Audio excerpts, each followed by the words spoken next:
आज एक बहुत ही महत्वपूर्ण विषय पर हम अपना संवाद रखना चाहते हैं।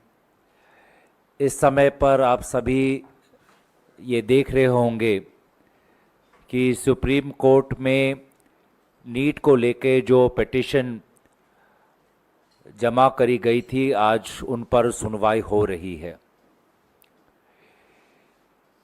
इस पूरे महत्वपूर्ण विषय पर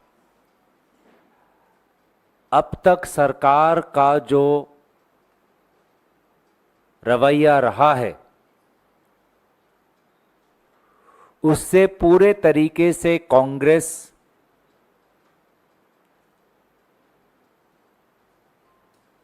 दुखी है और सरकार से आग्रह करती है कि वे अपने रवैये पर आत्ममंथन करें।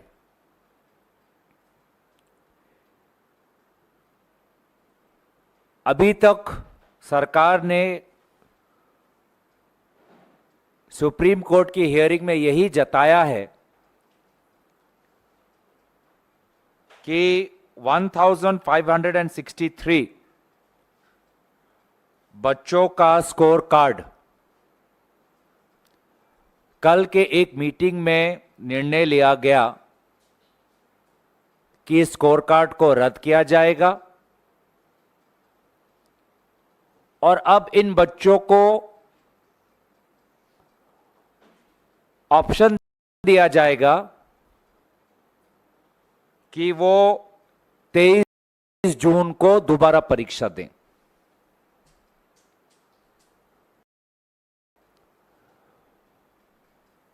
वे बच्चे जो परीक्षा दोबारा नहीं देना चाहते, उनका जो ग्रेस मार्क्स दिया गया था, वो ग्रेस मार्क हटाकर उनका जो स्कोर रहेगा, वही स्कोर उनका फाइनल स्कोर, अंतिम स्कोर होने वाला है। और जो दोबारा 23 जून को अपना परीक्षा देंगे, उनको 30 जून तारीख को अपना परिणाम मिलेगा और फिर 6 जुलाई से काउंसलिंग की शुरुआत होगी। अब तक एनटीए के द्वारा सिर्फ इस ग्रेस मार्क के विषय पर ही हमने निर्णय सुना, लेकिन जो एक बड़ा स्कैम हुआ है, उस स्कैम के संदर्भ में आज सरकार से हमें कोई ठोस कदम नहीं सुनने को मिला है। पिछले ही दिन देश के विभिन्न कोने में एनएसवाई जो हमारा छात्र संगठन है, विरोध जताया। चाहे राजस्थान हो, हिमाचल प्रदेश हो, दिल्ली हो, असम हो, पूरे देश भर में हमारा छात्र संगठन एनएसवाई ने विरोध जताया और मकसद एक कि 24 लाख बच्चों ने जो नीट की जो परीक्षा दी है, उनके भविष्य के साथ जो खिलवाड़ आज इस परीक्षा के द्वारा हुआ है, उस पर एक जांच होनी चाहिए, सीबीआई की जांच होनी चाहिए। सीबीआई के इस जांच पर आज शिक्षा मंत्री प्रधान जी चुप, इस विषय को छू ही नहीं रहे, इस पे चर्चा करना चाहते ही नहीं, भाग रहे हैं। और जिस एजेंसी के नेतृत्व में यह पूरा स्कैंडल हुआ, उसी को जांच करने की जिम्मेवारी दे दी। जिस एनटीए के नेतृत्व में ये पूरे का पूरा स्कैम हुआ, पेपर लीक हुआ, आप उसी को बोल रहे हो कि आप इंक्वायरी करें। तो ये किस प्रकार का ठोस कदम हुआ? निष्पक्ष जांच की हम अपेक्षा कैसे कर सकते हैं? बच्चों का विश्वास हम कैसे जीत सकते हैं? ये बच्चे आज 1 साल, 2 साल, 3 साल अपने युवा वर्ग के वे कीमती समय दिन रात, महीने पर महीने सिर्फ एक परीक्षा में अच्छे परिणाम लाने के लिए अपनी जो जिंदगी है, जो उनके उसके लिए कितना बलिदान करते हैं, आज उसका कोई महत्व नहीं केंद्र सरकार के लिए। एग्जाम सेंटर्स का जो एक नेक्सस बन चुका है, कोचिंग सेंटर्स, एग्जाम सेंटर्स का जो एक नेक्सस है, जो इसने पूरे आज हमारे मध्यम वर्ग, गरीब वर्ग के परिवारों का घर अस्थिर कर दिया है, पैसे मांगकर कि आप पैसे दो, पेपर लो, पैसे दो, प्रश्न जानो। 10 लाख, 20 लाख, 30 लाख, 40 लाख,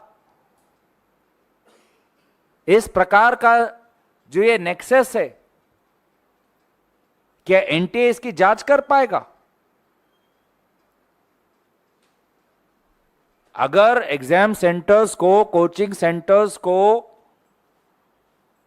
कहीं से किसी सुराग से अगर क्वेश्चन पेपर मिला है, तो इसमें जरूर कोई एनटीए का अधिकारी या अधिकारी इसमें शामिल है। तो कहां से एनटीए निष्पक्ष जांच कर सकता है जब उन्हीं के अफसर या उनके ऑफिशियल्स इसमें शामिल हुए हैं? मैं तो धन्यवाद करता हूं राहुल गांधी जी का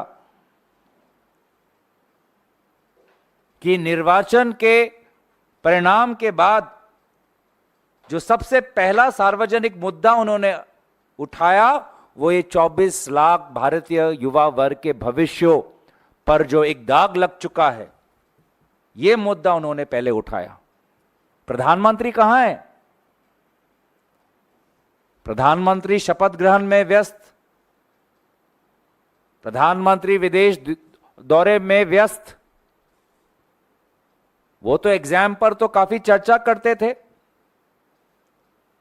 लोकसभा चुनाव से पहले वो तो परीक्षा को लेकर बहुत मार्गदर्शन देते थे बच्चों को। आज जो परीक्षा को लेके, नीट की जो परीक्षा को लेके जो सबसे बड़ा स्कैम हुआ है, आज परीक्षा पे चर्चा क्यों नहीं कर रहे प्रधानमंत्री मोदी जी? विदेश जाने का ऐसा क्या उनको इतना लगाव है? तो कांग्रेस पार्टी दोबारा ये मांग जताती है कि यहां पे एक इंक्वायरी हो, और अगर केंद्र सरकार सीबीआई इंक्वायरी नहीं चाहती, क्योंकि इनसे तो हमने 10 साल कितने सीबीआई इंक्वायरी मांगे, कभी भी इन्होंने हमारी बात सुनी नहीं, तो सुप्रीम कोर्ट मॉनिटर्ड एक इन्वेस्टिगेशन हो।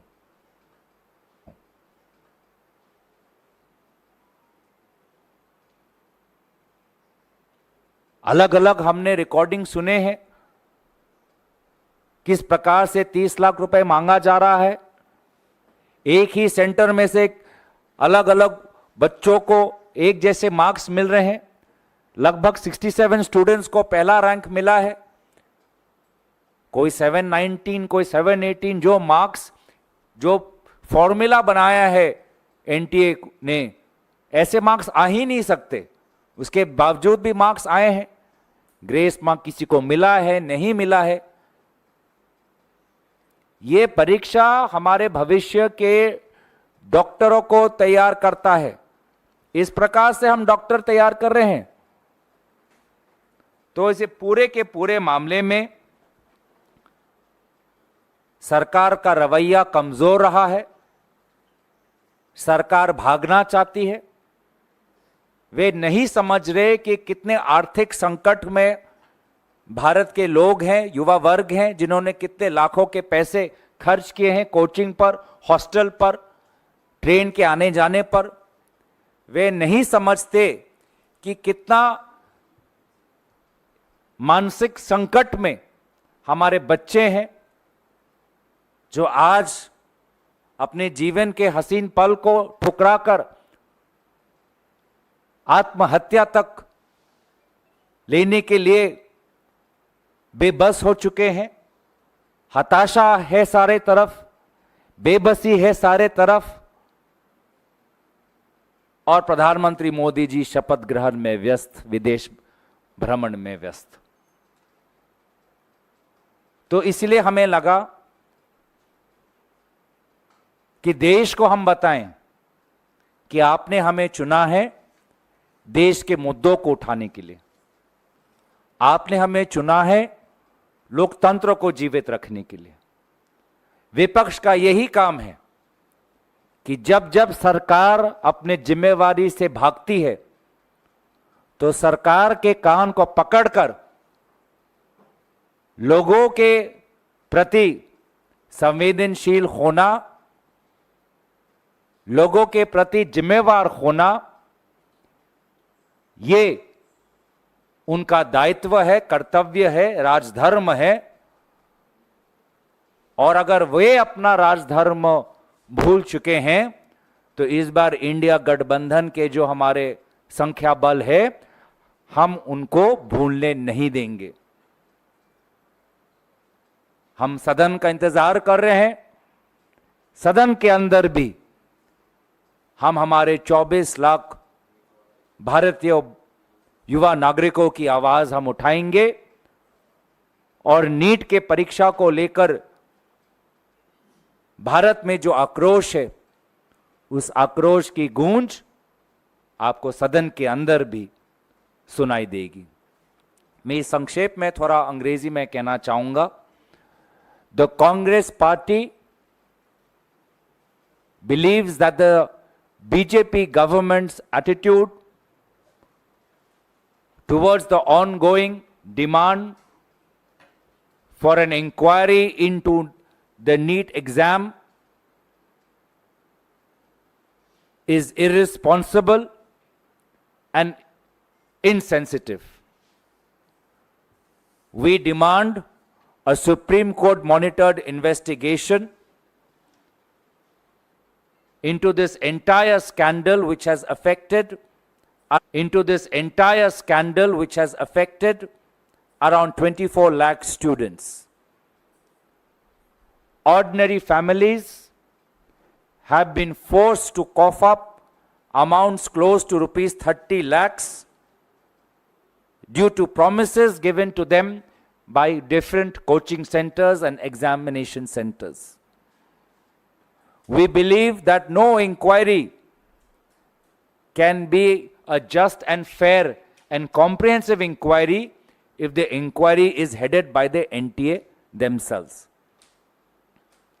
The NTA chairperson should be removed from his post, and Prime Minister Modi, who likes giving examination advice to class 10 students, should not forget the mental anxiety of these potential undergraduates. Instead of paying attention to the NEET scam, he is busy attending oath-taking ceremonies and going abroad on foreign trips. Rest assured, the India Alliance will take up the cause of these students because that is our responsibility. Anytime the BJP government wants to run away, avoid their responsibility to the people of India, now the India Alliance has the sufficient strength to bring the government to its knees and make them accountable to the students. I credit Shri Rahul Gandhi ji to take up the issue of the NEET exam as soon as the results were declared. It is a mystery why these results were declared on 4th June. It can only point that they knew that there was a storm brewing and they wanted to avoid any discussion on these NEET results by declaring them on 4th June when the entire country would be talking about the election results. So that's what I had to say. We want a Supreme Court monitored investigation into this entire scandal because the lives of 24 lakh young Indians cannot be toyed with. Thank you.